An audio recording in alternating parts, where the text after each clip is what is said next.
guys, so we've got the VESS Commodore 2009 model, and what we're going to do is try and find out why it's got a bad idling miss. So when it first starts up, it's it sounds pretty normal, but then it starts to get to a lower RPM.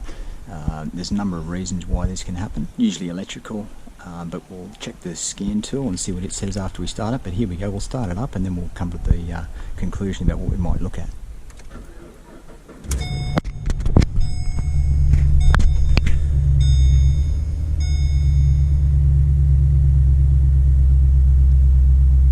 So there we go, we got it started. It's just a little bit shaky.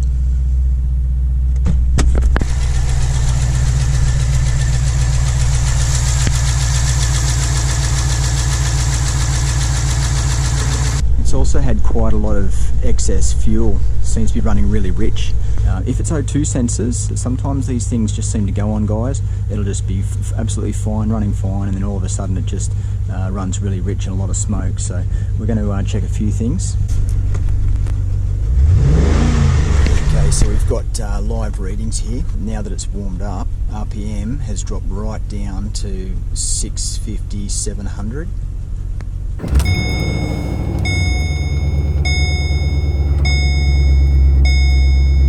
So you see the engine lights come on. We actually have a miss in the engine, and there's the ESP off light come on. Now that doesn't mean that there's an ESP issue, stability control off as well. This is one of the things that I'm a little bit concerned about, is the O2 sensors. So sensor 1 is saying 0%, but sensor 2s are up to 99.2%, which makes me concerned that there's absolutely no flow reading on the front O2 sensors. Okay, so we've just done the test, and now I'm just going to scan to see what faults we had, because we did have the engine light come on. There's obviously issues. So we're going to choose V8 Gen 4. Okay, so we have random multiple cylinder misfire detected. So we're going to go through and try and find why it's misfiring, which cylinders, and get to the bottom of why it's missing, why it's running low revs at idle down to 650 RPM, and get to the bottom of why these things do this miss. So first we're going to do the plugs, then the plug leads, and then the O2 sensors, and we'll see what difference we get and where the problem lies. And as we go with the plugs, we're also going to do a compression test on each cylinder just to be sure there's no internal issues. Pop the plug lead off. Bit awkward to get at, but got to do each cylinder. Okay, so as we can see here, we've got the plugs, compared the new AC Delco compared with the old one. As you can see, that plug is very black. It's running very rich, so there still is an issue with probably O2 sensors, as well as another ignition fault. That's why there was ignition issues on the code reader. We're going to do the compression test. We've unplugged the coils so that it doesn't start when we do the crank. And here's the compression tester. We've screwed it into cylinder 1, and we'll get a reading.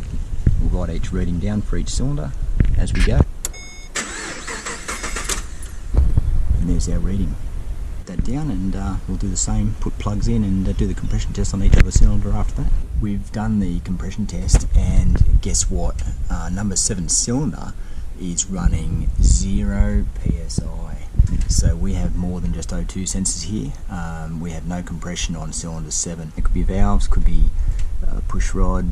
We'll take the tappet cover off to have a bit of a look and do a bit of a test to see where the air is going to. That'll be part of the problem fixed, I guess, if we can get that sorted too. Okay, so it's just half a dozen screws to take the coil plate out for tappet cover bolts, and we'll be able to get in. Nearly there. Okay, so I've got the tappet cover off, and I can see the problem straight away. There's a broken push rod. By the look of it, could be a collapsed lifter, but it looks like that push rod is broken, and it's down in that hole a long way. It should be connected tight up under the rocker arm. So if you've got a rocker arm that's loose like that, there's something bad going on underneath, either the push rod or lifter. Lifter's a common problem, really. Broken push rod, you don't see as many, but yeah, this one's definitely broken. Have a look down along the other arms, and you can see that they're all nice and tight. Push rods are right up underneath the rocker arm.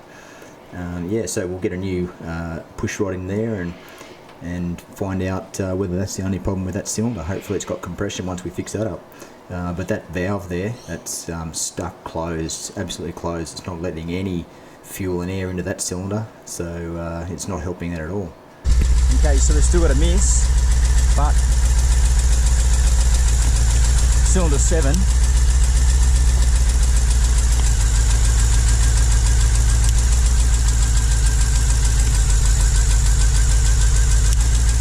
is making a slight difference now.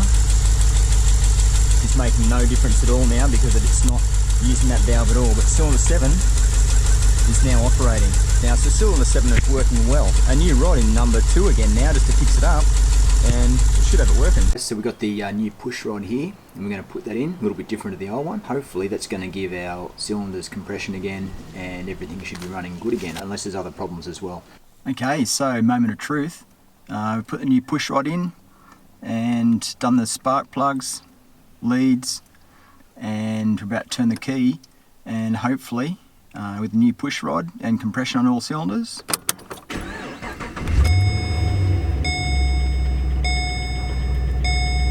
sounds smooth now, no miss, very smooth, no engine light.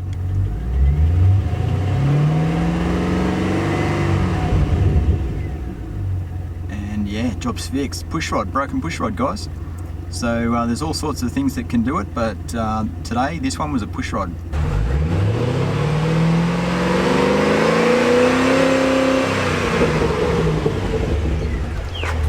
Road test this just to see if we can get rid of the smoke, blow a bit of the last of the fuel out of the system. Give it a good blowout, that's for sure, and no smoke. So any of the built up fuel in the cap and exhaust, manifold and so on from that cylinder down is pretty much cleared out now, so we haven't got any ongoing issues. I've probably put new O2 sensors in just to be sure, just to make sure it's all to 100% specs. Most of it just seems to be fuel that was excess from that cylinder that wasn't running properly, and injector that was pumping more fuel into the other cylinders. Now she's running clean.